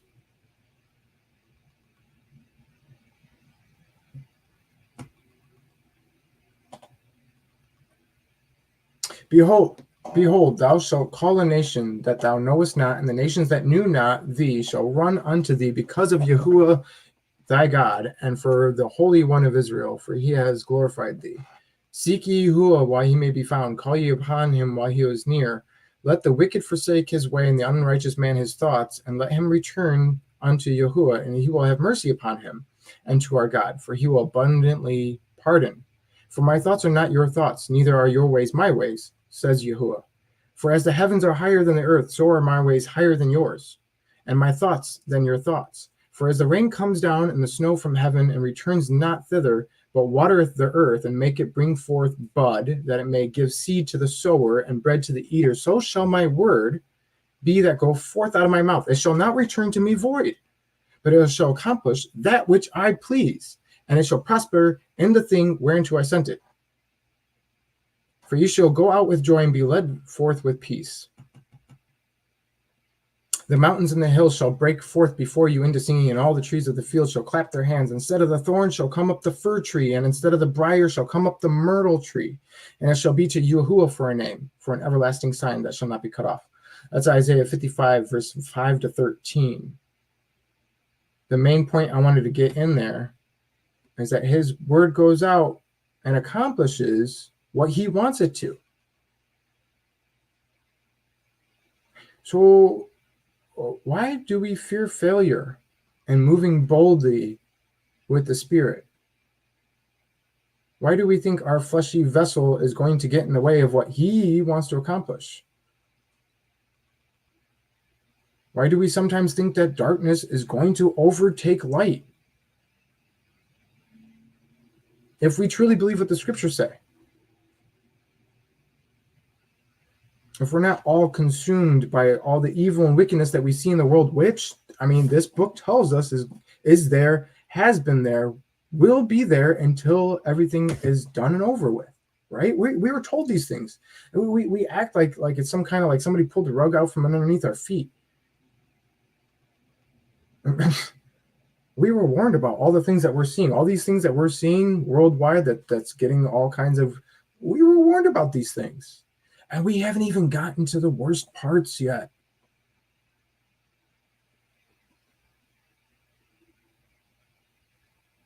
But light overcomes darkness.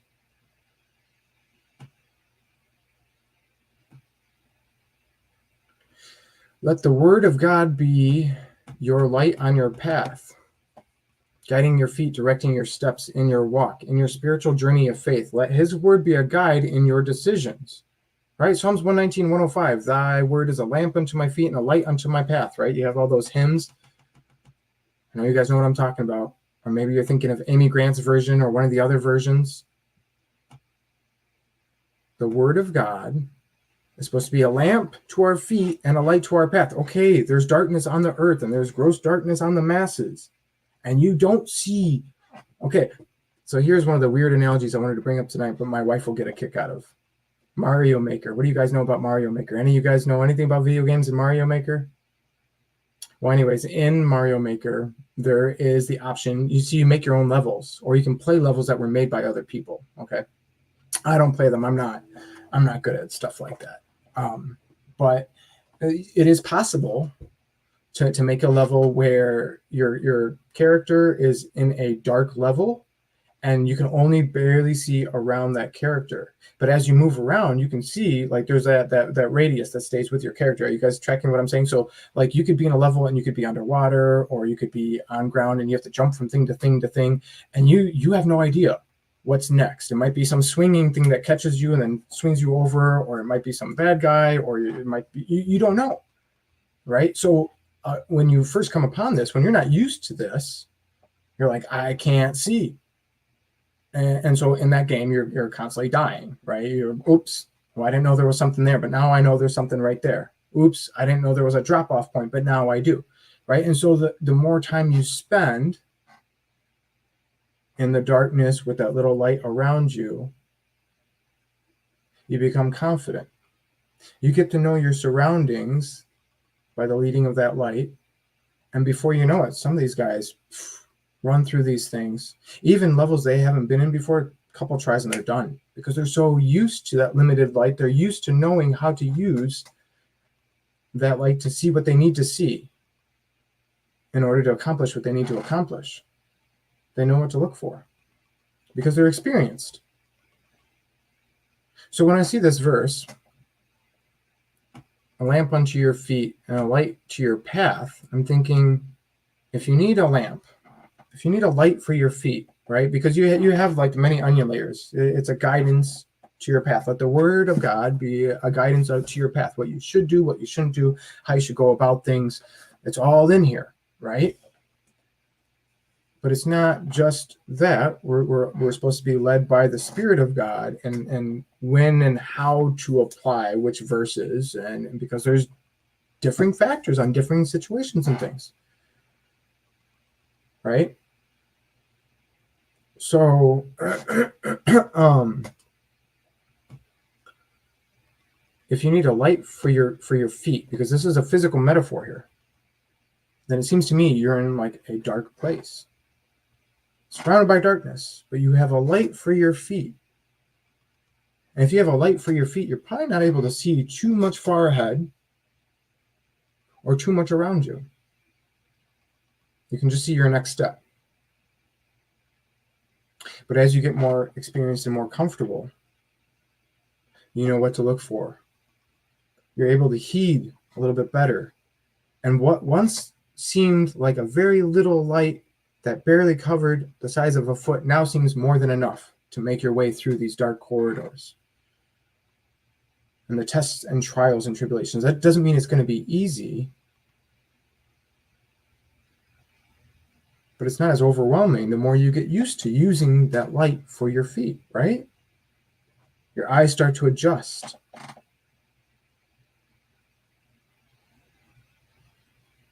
Yeah, see, I wasn't going to out the wife. She probably figured I already kind of did. She knows a lot about how to make some pretty cool levels and things. But anyhow, yeah, that was one of the things I wanted to preface this video on Facebook or in the very beginning of the video and say, if I were to say keywords to you like fire ant, Mario, and lamp, and there was something else, you might think that I'm talking about a Mad Lib and not a sermon, but I promise you they're all going to come together, right? And they have, right, you guys? But I have more. I have more. Oh, by the way, in Psalms 119, 105, thy word is a lamp unto my feet and a light to your path. Do you guys notice that's noon? N-U-N for Hebrew. And then that Hebrew letter often is connected to deliverance. Do you guys know that? Then spake Yeshua again unto them, saying, I am the light of the world. He that follows me shall not walk in darkness, but shall have the light of life. It's John 8:12. For you were sometimes darkness, but now you are the light in the Lord. Walk as the children of light. Ephesians 5:8. Yeshua is that true light that John the Baptist preached of in John chapter 1, verses 1 to 18. And the light shines in darkness, and the darkness comprehends it not, according to John 1, verse 5. When light manifests, it spreads out, it illuminates, it gives sight and knowledge, and it reveals. For the fruit of the Spirit is in all goodness and righteousness and truth, proving what is acceptable unto the Lord, and have no fellowship with the unfruitful works of darkness, but rather reprove them. For it is a shame even to speak of those things which are done of them in secret, but all things that are reproved are made manifest by the light. For whatsoever doth make manifest is light. Wherefore he saith, awake thou that sleepest, and arise from the dead, and Christ shall give thee light. Ephesians 5, 9 through 14. Makes manifest. You know, John 3:16 is probably the number one verse that like believer and unbeliever knows, right? It's parroted so much that atheists know it word for word. And I've known many believers to roll their eyes, and I've been that guy. Not that the verse doesn't have value or significance, but the cheesy Hallmark manner in which that verse is often taughted seems to me to cheapen the value and significance. It's like if you say, you know, I love this, I love that, I love this, I love lamp. And you're saying it about everything. After a while, if you tell somebody, I love you, it might not have the same value as it would if you weren't saying that about everything. And I sometimes wonder if the enemy has used John 3:16 by itself to be the verse that, and I'm not saying everything's the enemy, don't get me wrong. But when you take one verse and you forget about everything that's above it and below it, which seems to me tends to be the case, especially with John 3:16, then it becomes cheapened. The verse itself is not cheap. It is very significant. It's very powerful. But it becomes cheapened because it's put on every little Hallmark card and referenced in movies that make fun of God. It's everywhere. But what is not everywhere is the verses before it and after it. And we could talk about the verses before it, but not tonight. Tonight we're going to talk about the verses that come after it. So John 3:16, for God so loved the world that he gave his only begotten son, that whosoever believeth in him should not perish, but have everlasting life. Right? And there might be some of you that want to say, well, for God so loved the world. If you look at the word world, it's talking about cosmos, and it's talking about not the whole world. And we're not getting into that tonight. The point is, verse 17 and 18 and 19 and 20 and 21 for tonight. For God sent not his son into the world to condemn the world, but that the world through him might be saved. He that believes on him is not condemned, but he that believes not is condemned already, because he has not believed in the name of the only begotten Son of God. Here's my little asterisk note for tonight. And this is the condemnation, that the light is come into the world, and men loved darkness rather than light, because their deeds were evil. For everyone that doeth evil hates the light, neither comes to the light, lest his deeds should be reproved. But he that doeth truth comes to the light, that his deeds may be made manifest, and that they are wrought in God. And I love that part, that through him the world might be saved. I know, Chad. There's all kinds of things, and there's been lots of sermons, and there's probably multiple of you in the chat that have done amazing sermons on those verses and have gone into those sections, and I already have an idea of all the kinds of things, and then there's the things I can't even think of that you guys have gone into. But for tonight's purpose, for tonight's video, men hate the light. Mankind hate the light, because if they go in the light, it makes manifest.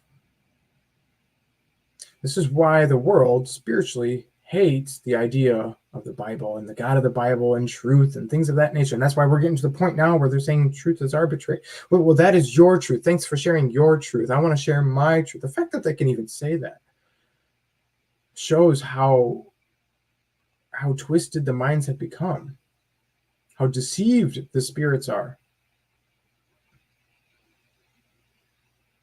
Mankind hates cookies.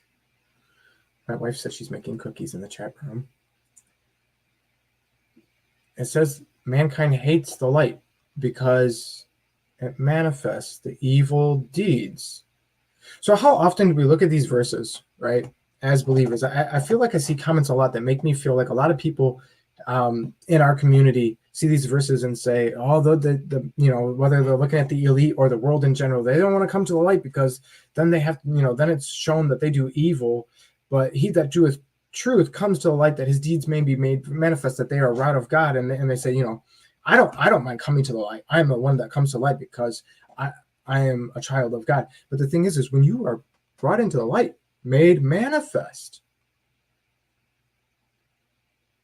So I'm not negating this verse. I'm not dismissing this verse. I'm trying to point out what I think is being unnoticed in this verse. When it says that the children of God come to the light, and because their works are wrought in God, it shows, hey, I haven't been making this up. When I made that decision that I did not want to do, it wasn't me, it was of God. And all those times that you thought I was being silly and stupid, it was of God. But also understanding that before judgment, the light was already brought upon you, and the darkness was already shown. And your whole walk here in the flesh, there was darkness that needed to be dealt with. There's already been, by the time of judgment for the child of God, there's already been reproving. And we are led, urged, prodded by the Spirit of God to get in that light. And sometimes that can be very uncomfortable for us. And you say, no, I love God. Okay, but man, when the Father sits you down and says, hey, you think you're doing this, but you're not, you're in truth, you're really not. That's not fun. That's not comfortable. That makes us squirmy. It makes us uncomfortable. It might make you lash out. Might make you might deny it first. You might get angry. You might get bitter. You might, well, so-and-so does this. Who cares? This is your walk with the Father. And what he's telling you, you do. You don't get the point ever, well, they do this and they do that. That justifies nothing. That's between them and God. See, I love this verse because when it says, when it talks about they come to the light and their works are made manifest in the light, this is like we have that, we talked about the polished stones, that vision with the altar that we talked about in the polished stones videos, if you guys know what you're talking about. You know, some of the works get burned away if they're not of God.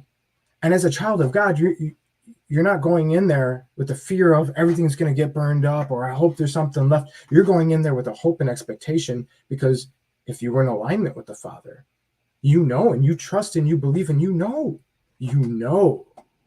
he did things through you. And it's not a matter of, oh, I got the badge for this. I got the good campfire badge on my patch. What patch did you get? It's nothing like that. It's okay, we're finally done with this. The flesh is finally done. And man, that was a journey. Let us see what has been said. But here's the beauty of this, right? We're not there yet. If you're hearing this right now, we're not there yet. Your altar hasn't been tried yet. You still have the opportunity to take some things off and put some things on. You still have the chance right now to be seeking the Father and saying, do I have something on there that maybe we can burn up before judgment? And is there something that needs to be put on or polished that is already on?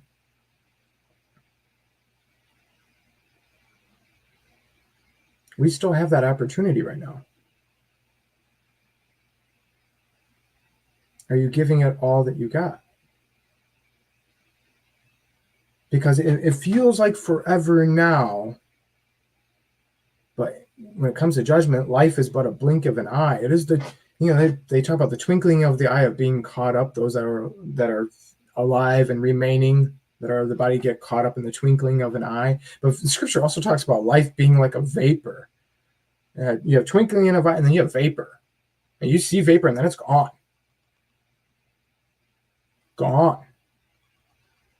And we have from now until then to give it all we got if we haven't already, to continue if we are, to pick it back up if we stopped, and to start if you never have. Now, if you never have, if you're listening to this and you don't know that you're a true believer, you're not sure of your election, you believe the Bible, but you're not sure you have that relationship that I keep talking about. You don't know if you hear from him. You don't know if you have the guidance of the Spirit. Then my emphasis, encouragement for you is not to be labor in the field, but rather seek the Father. Because it's the part, you must be a partaker of the fruits first. If I ask you to come work in my garden, and you have no idea what I'm gardening, and then at the end of that, it comes time for harvest, and turns out what I've been gardening is something you hate, you despise, something you don't believe should even exist, God forbid, or not in my garden, right? But I'm just saying, then you're not going to want to have to work towards it. You're working in the fields for a couple weeks, and then you start to realize, hey, I'm allergic to radish, and this is all radishes. What kind of garbage is this? You partake of the fruit first.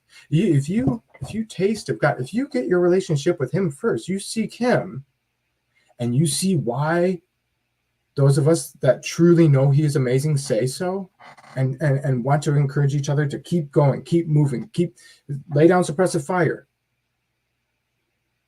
You have to taste of it first. You have to know, because once you do, then you know. And then that's what makes you want to work in the field.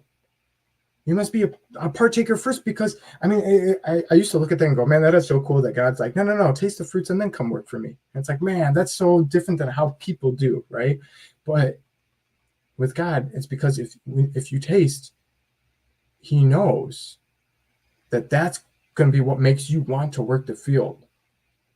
You get delivered, you get saved, right? Some people are going to say, well, you're not saved until the end, and I'm not going to get into all that either. And the once saved, always saved arguments versus the other stuff. I don't want to do it tonight. I've already talked about those before. I like radishes, Chad, by the way. I'll eat radishes. They're not my favorite, but I don't dislike them.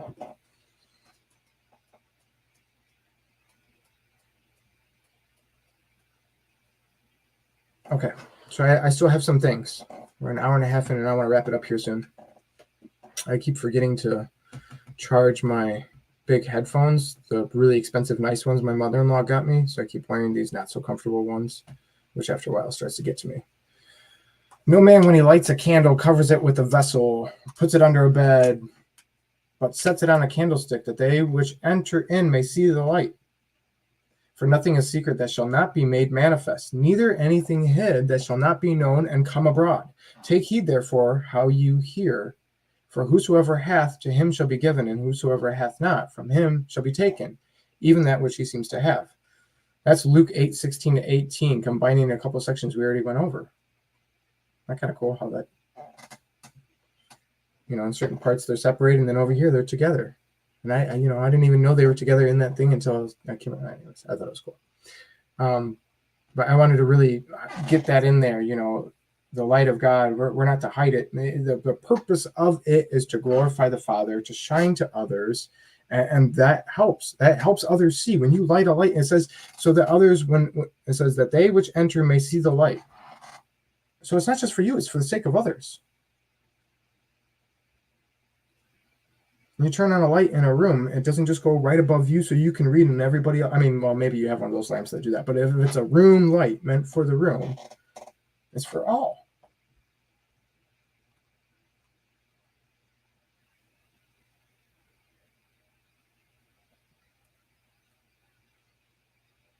For an example of not everything hidden will be manifested here in this life, but that does not take away from the sentiment that all will be revealed. You have 1 Corinthians 4:5 was one of the examples I wanted to bring up.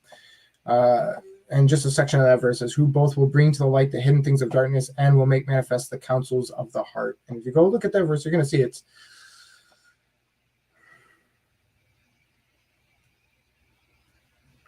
talking about later. Proverbs 4:18 likens the path of the just as a shining light that shines more and more as you progress to that perfect day. Why? Because you're growing in the light.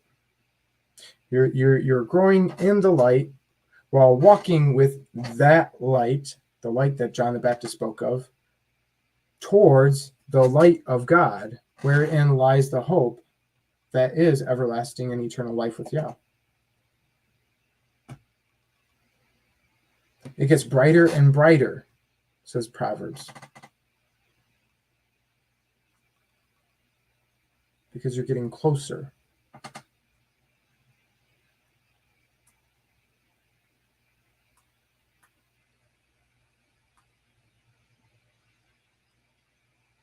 Okay. The picture's just trying to get me to react to something, but I don't even know what you guys are talking about. I haven't been paying attention to that. I've been reading notes and whatever.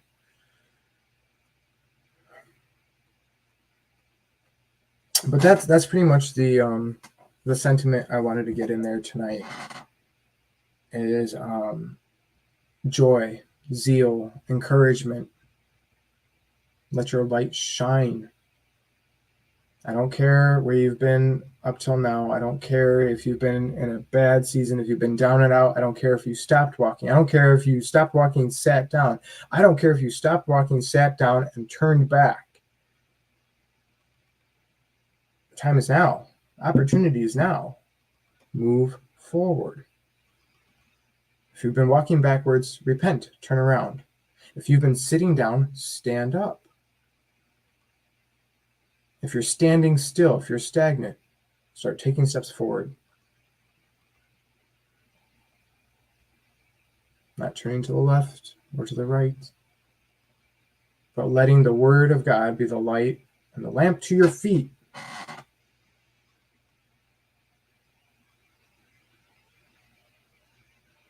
I don't know if it came out as light. I thought it was funny. I kept thinking, man, the past 3 messages are heavy. And this one's just going to be light. And I was like, oh, it's so funny because it's light, right? That's the message, light. But I hope this was received for you guys as a lighter message. I don't want this to be, I didn't feel led to make this a heavy message of where are you at? What have you been doing, boy? right? It's not like that.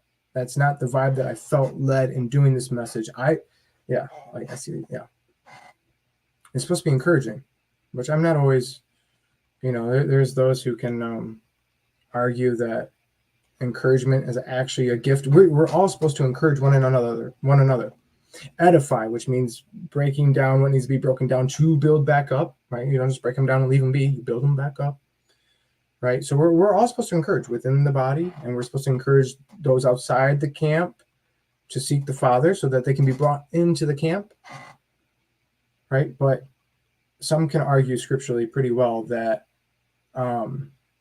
nice Mitzi,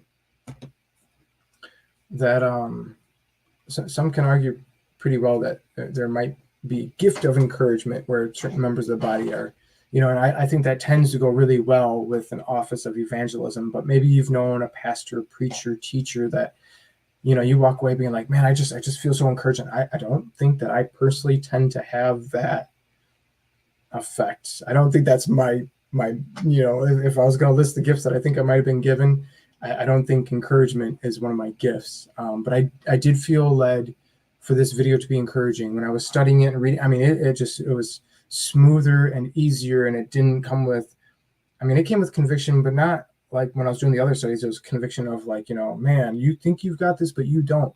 You think you got this, but you don't. And then today's video that I've been working on for the past couple of days is, you think you got that and you don't, but let's get up and move. Let's go.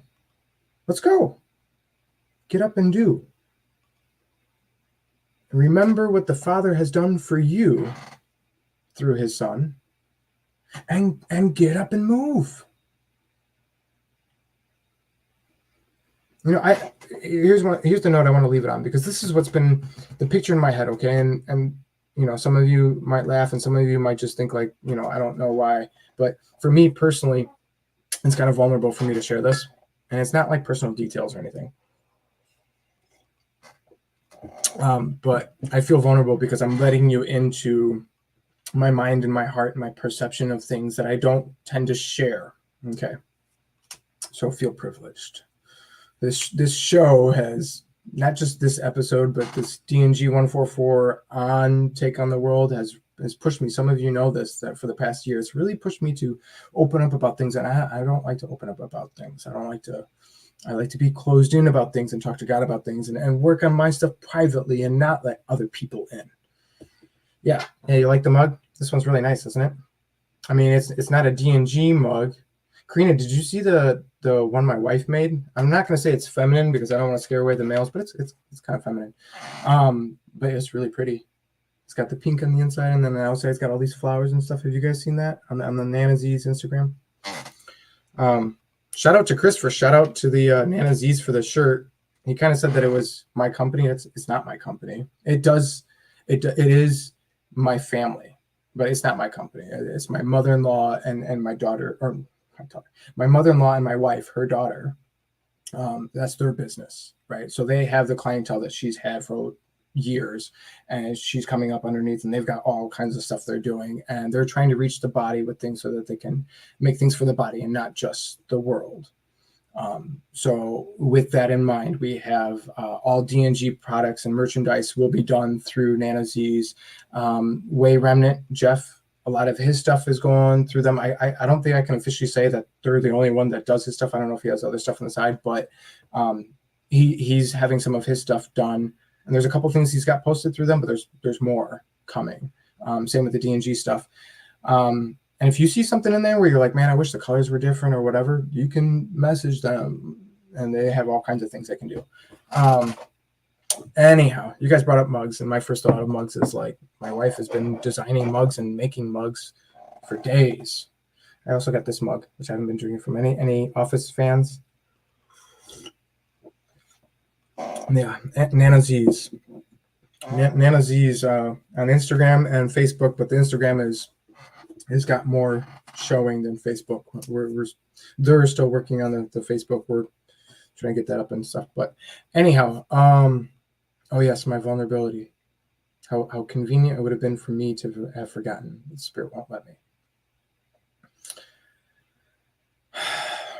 Okay. Yeah, I'm going to build it up, and it's not even something to be built up. Okay, so this is how I see it in my mind, okay?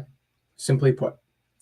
And you got to look at this kind of like through the eyes of a child, which is why I feel vulnerable in saying this. When I think of judgment, when I think of what's done with the old man fully put to death, he's been spiritually put to death and dying this whole time, but the flesh is gone. And I'm being called up, however that process works, right? Because there's differing views on that. And it comes time for me for judgment.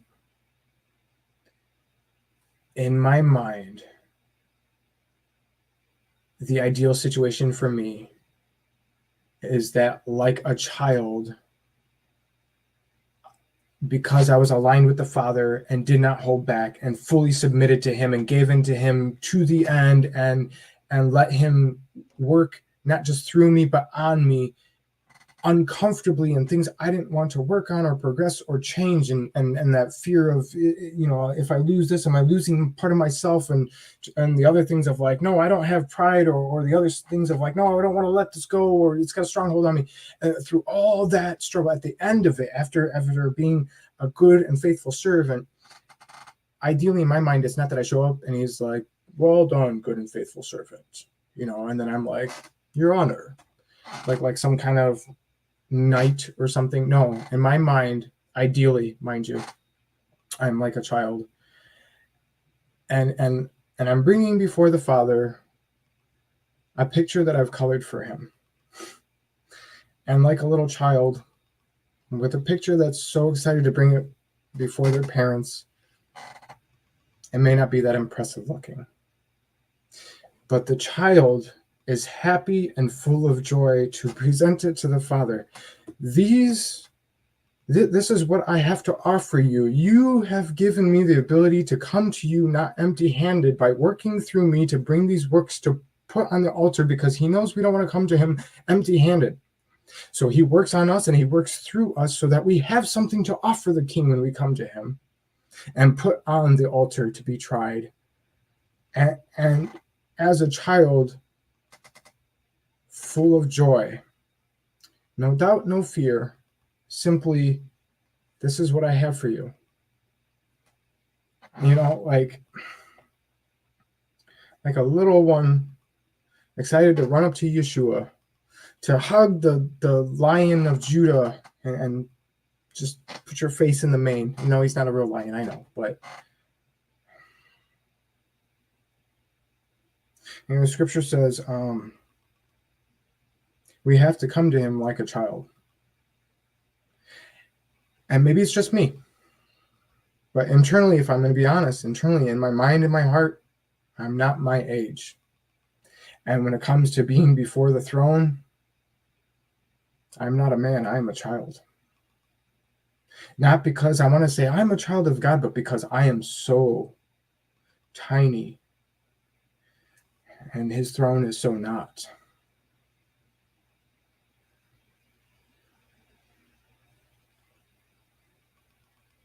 And I think that we get so worked up on trying to be mature, and we should be, right? We just talked about that in my Examine video about what it looks like to be a mature believer and how we should be working on that maturity. But I think we get so stuck in these things that we're losing that sight of that pure, innocent joy of a child, not the immaturity of a child, because we're no longer tossed to and fro like a child, says Paul. What is that, like 1 Corinthians 14:20 or something like that?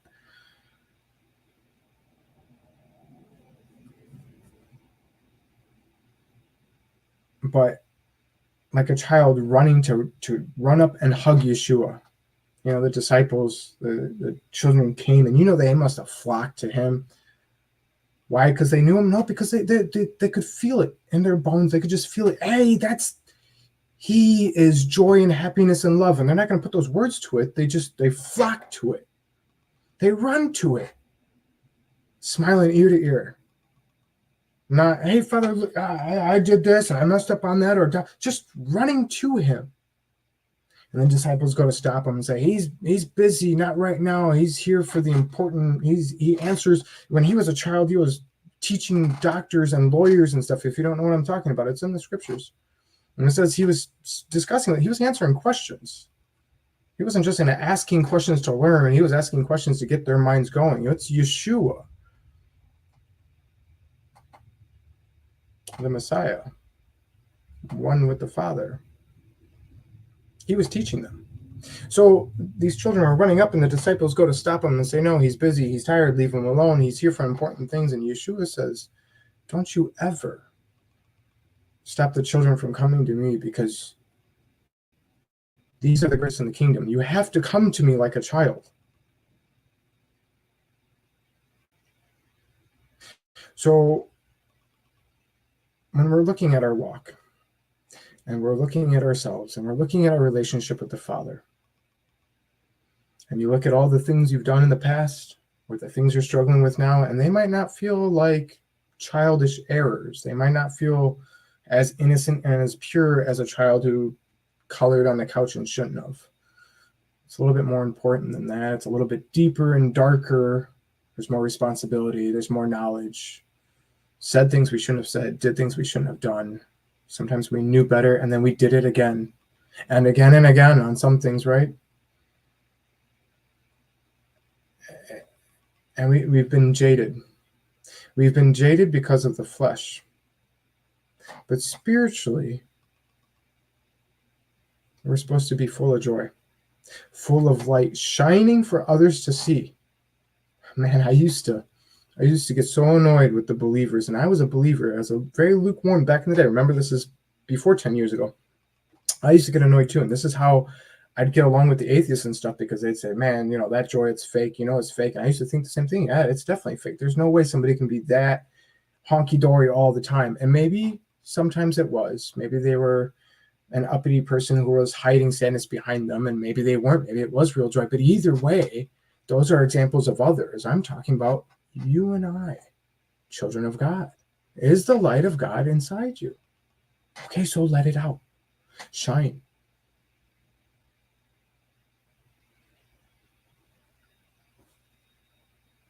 So that when it comes time, you can bring your drawing of crayons to the Father, full of joy and no doubt, and no fear.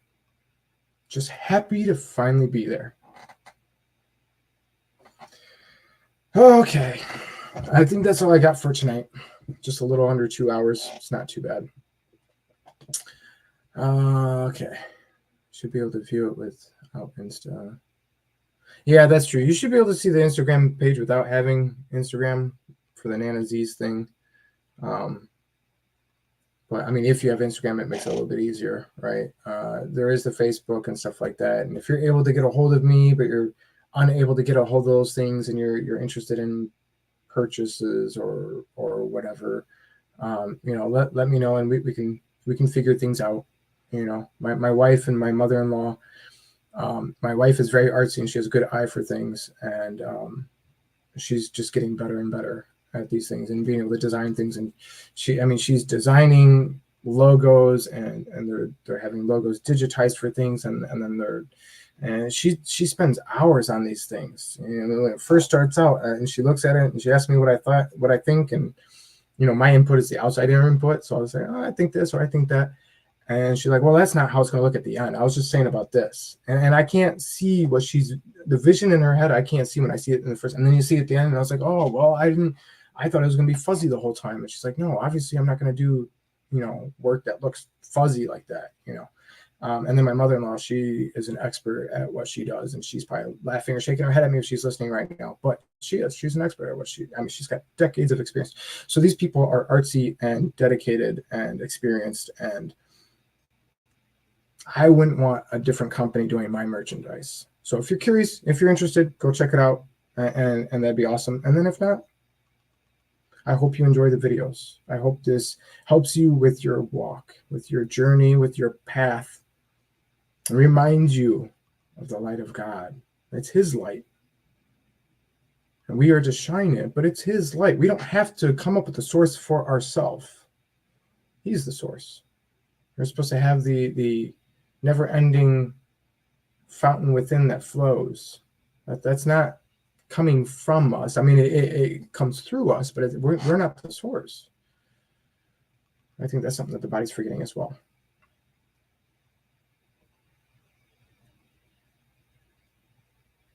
All right. Anyways, I hope you enjoyed.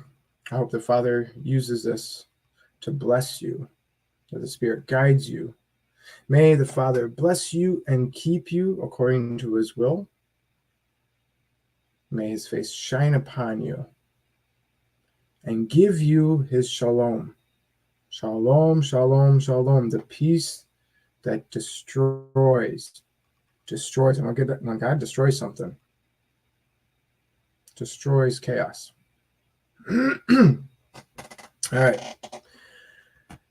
Good night and shalom. Yeah. He's alive. It's really just that simple, man. Draw nigh to God, man. Yeah. Draw nigh to God, he will draw nigh unto you. Draw nigh to God, he will draw nigh unto you.